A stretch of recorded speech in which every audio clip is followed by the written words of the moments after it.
کہ بنگالی کی percentage ratio Pakistan میں کیا ہے؟ تو میں نے کہا 58%.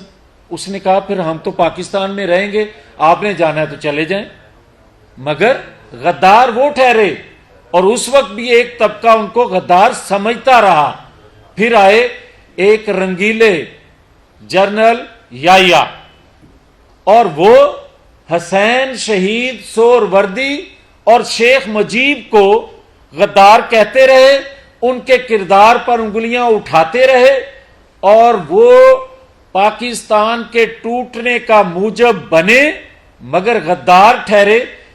حسین شہید سہروردی بد کردار، کرپٹ، چور، ڈاکو ٹھہرے حسین شہید سہروردی. اور اس وقت بھی ایک طبقہ جو ہے وہ یحییٰ خان کو ہی محب وطن، با کردار اور فرشتہ نما انسان کہتا رہا. بات یہاں رکتی نہیں ہے، اس سے بات آگے چلتی ہے. تو پاکستان کے دفاع کو ناقابل تسخیر بنانے والا، پاکستان کے اندھیرے دور کرنے والے کو ہائی جیکر بنا دیا، سزا دے دی. اور اس نواز شریف کو اس وقت بھی ایک طبقہ کہتا رہا کہ جناب جنرل مشرف کو مارنے کے لیے 300 لوگوں کی جان لینے لگا تھا نواز شریف. اس وقت بھی ایک طبقہ یہ بات کہتا تھا، اور ساری دنیا نے بعد میں مانا کہ وہ بات غلط تھی. ہائی جیکر زمین پہ طیارہ ہائی جیک کیسے کر سکتا ہے؟ لیکن اس وقت بھی ایک طبقہ کہتا رہا نواز شریف ہائی جیکر ہے. اور آج ایک ایسا شخص جو بات کر رہا ہے، جو کچھ کہہ رہا ہے، وہ اپنے کردار کے حوالے سے جس کو صادق اور امین ثاقب نثار جیسے لوگ سرٹیفکیٹ دیں، جبکہ میرے جیسے کمزور ایمان کے مسلمان کا ایمان ہے کہ صادق اور امین انبیاء اکرام کے علاوہ کوئی نہیں ہو سکتا. مگر اس کو صادق اور امین کا سرٹیفکیٹ دے دیا گیا، اور یہ صادق اور امین پاکستان سے باہر کی ایک عدالت سے اس کے کردار کے حوالے سے جو فیصلہ آ چکا، کوئی ماننے کو ایک طبقہ تیار ہی نہیں ہے. اور ایک طبقہ آج بھی چیف الیکشن کمیشن کا فیصلہ آنے کے بعد کہ یہ چور، ڈاکو، منی لانڈر اور غدار ہے، غدار کس زمرے میں؟ کہ بھائی جن لوگوں سے آپ پیسہ لیتے رہے ہو، جنہوں نے کوئی 2-4 لاکھ 2-4 ہزار نہیں، کروڑوں اربوں کھربوں روپیہ دنیا کی بااثر شخصیات نے، غیر ملکی کمپنیوں نے آپ کو جو فنڈنگ کی، وہ کن مقاصد کے لیے کی تھی؟ اور اگر ہسپتال کے لیے دیے تھے تو یہ اس سے بڑا جرم ہے کہ آپ کے بقول میں نے اس پیسے سے سٹا کھیلا.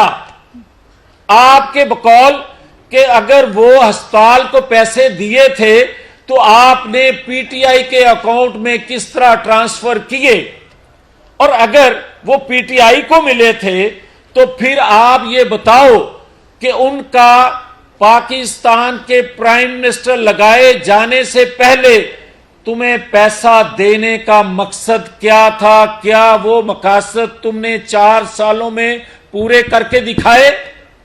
حقیقت ہے کہ دکھائے. پاکستان کی معیشت کو ڈبویا. پاکستان میں ڈالر آج جو پھر بہتر ہونا شروع ہوا ہے، روپیہ آج جو پھر بہتر ہونا شروع ہوا ہے، تم پھر کال دے رہے ہو، تم پھر کہہ رہے ہو کہ میں جلسے جلوس کروں گا. 2017 کا پاکستان جو ایک چلتا پھلتا پھولتا پاکستان، نواز شریف کے دور کا پاکستان، اس وقت یہ مجرم اکیلا نہیں ہے، اس کے ساتھ ثاقب نثار مرکزی ملزم ہے. 2017 کا اور آج کا موازنہ کرو تو پتا چلے گا کہ اس میں کون کون سے کردار شامل تھے، اور ان کرداروں میں مرکزی کردار ثاقب نثار کا ہے.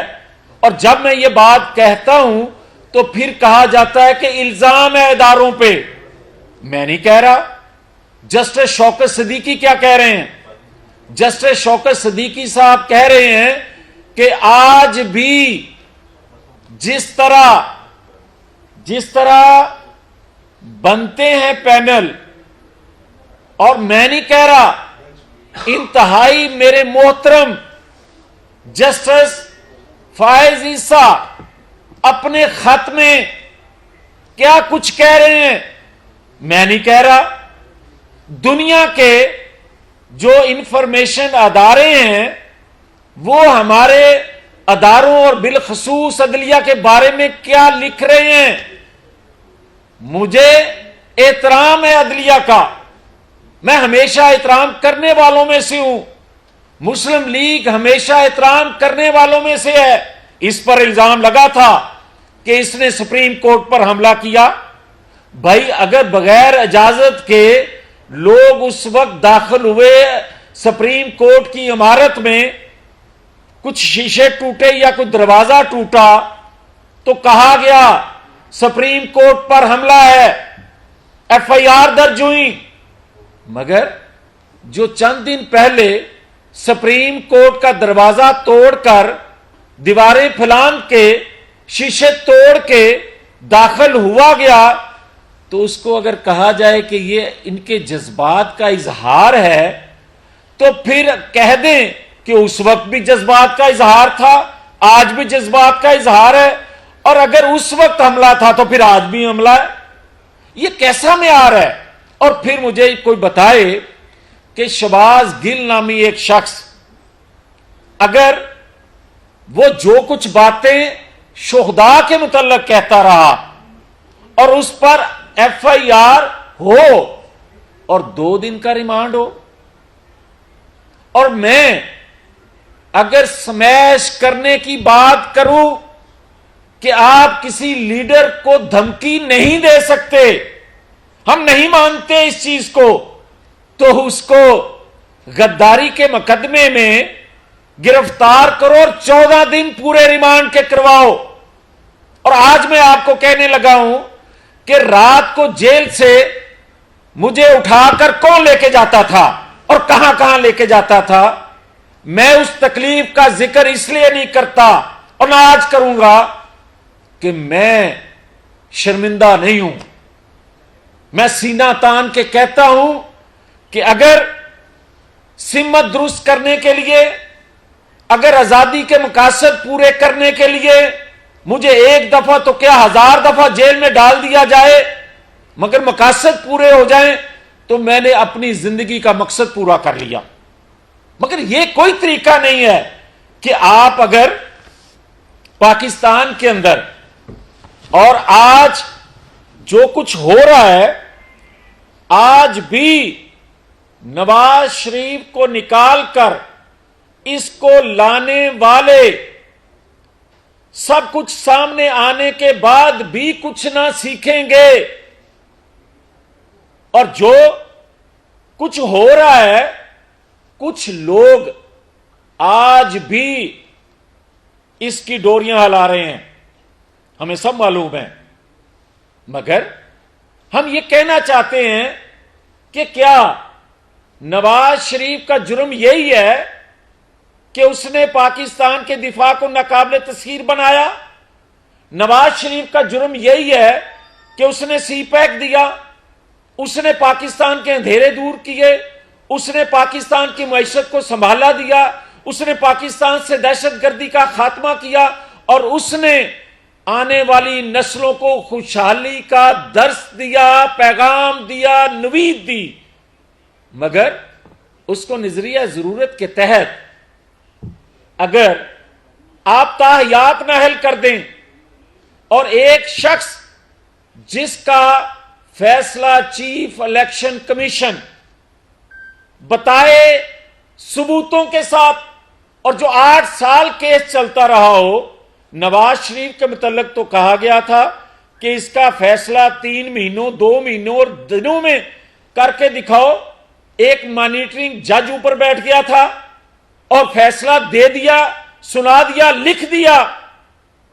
مگر آج جو باتیں ہم کہتے تھے وہ باتیں سچ ثابت نہیں ہو رہی کہ پاکستان کی ترقی کا پہیہ روکنے کے لیے 2017 میں سازش ہوئی اور عمران خان، ثاقب نثار جیسے لوگ کردار تھے اس کے، اور 70-75 سالوں میں جو مقاصد پورے نہیں کر سکے، حاصل نہیں کر سکے، اس جیسے نظریہ ضرورت کے تحت جسٹس منیر جیسے اور جسٹس ثاقب نثار نے تو انتہا کر دی۔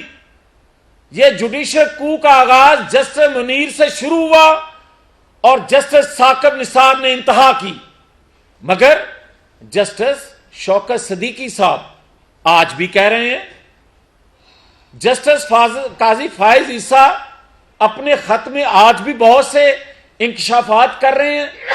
ہم ہاتھ جوڑ کے کہہ رہے ہیں، نوجوانوں، یہ جس آزادی کا انقلاب کا ذکر کرتا ہے، اس سے پوچھو روڈ میپ کیا ہے اس آزادی انقلاب کا، بتاؤ کس طرح خوشحالی لاؤ گے، یہ انقلاب کیسے پایا تکمیل تک پہنچے گا؟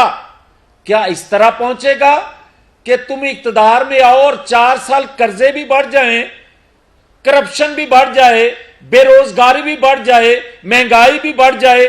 اگر اس کو انقلاب کہتے ہو تو پھر میں کہنے میں حق بجانب ہوں کہ جو ایوب خان کو اچھا کہتے تھے، جو یا ٹوٹنے کا ملک کا موجب بنا، اس کو بھی اس وقت کے کچھ لوگ اچھا کہتے تھے، اور کچھ لوگ مشرف کو بھی بہتر جانتے تھے، اور آج بھی کچھ لوگ عمران خان کو تمام تباہی کا موجب جو ہے اس کو آج بھی کچھ لوگ مسیحا سمجھتے ہیں۔ تو یہی ہمارا آج کا آپ کے سامنے بات کرنے کا مقصد ہے کہ دیکھیں، اگر آزادی انقلاب اس چیز کا نام ہے کہ اسے دوبارہ اقتدار دے دیا جائے تو یہ قوم کو قبول نہیں ہے، اور اگر اس چیز کا نام ہے کہ اس کا 62-63 کے حوالے سے کیس ٹرائل نہ ہو، اس کو انقلاب کہتے ہیں، تو قوم کو قبول نہیں ہے، اور اگر توشہ خانہ ریفرنس فائل نہ ہو، اس پہ فیصلہ نہ ہو، یہ انقلاب ہے، تو یہ قوم کو قبول نہیں ہے۔ اور میں یہ بات واضح کرنا چاہتا ہوں کہ ہم نے فیصلہ کر لیا ہے کہ 62-63 پر پورا، اگر درجنوں ارکان اسمبلی جو 10 روپے کا اکاؤنٹ آپریٹ بھی نہیں کرتے تھے، ان کو ان کے مخالف کی شکایت پر آپریٹ نہ کرنے والا اکاؤنٹ بھی جو ہے اس پر نااہل کر دیا جاتا ہے، اس وجہ سے کہ تم نے اس اکاؤنٹ کو اپنے فارم میں ظاہر کیوں نہیں کیا۔ اور جو شخص کئی اکاؤنٹ آپریٹ کر رہا ہو، کروڑوں کی ٹرانزیکشن ہو رہی ہو، دستخط شدہ اس کے اپنے دستخط شدہ اکاؤنٹ ہوں، وہ ظاہر نہ کرے، اور اس کو کہا جائے کہ چیف الیکشن کمیشن جو ہے وہ میرا مخالف ہے، میرے خلاف کوئی سازش ہو رہی ہے، میرے خلاف کوئی ایسا فیصلہ دیا جا رہا ہے، تو مجھے صرف آ کے یہ بتا دو، اور میں کبھی بھی اس بات پر بلیو نہیں کرتا، نہ کہنا چاہتا ہوں کہ اپنی بات کی صداقت کے لیے میں کہوں کہ آؤ قرآن پاک پر ہاتھ رکھ کے بات کریں۔ ہاں، یہ بات اس لیے کہہ رہا ہوں کہ تمہیں قرآن پاک کی حرمت کا اندازہ نہیں ہے، اس لیے کہ تم تو کہتے ہو کہ اگر میری بات کی کوئی تائید نہ کرے تو وہ شرک کرے گا۔ میں تو کم محدود علم رکھنے والا شخص ہوں، مگر میں محترم علماء اکرام، جید علماء اکرام اور عالم دین جو ہیں ان سے ضرور گزارش کر رہا ہوں کہ قوم کی رہنمائی فرمائیں، قوم کی رہنمائی فرمائیں کہ یہ بندہ جو کہہ رہا ہے کہ جس نے میری بات کی تائید نہ کی اس نے شرک کیا،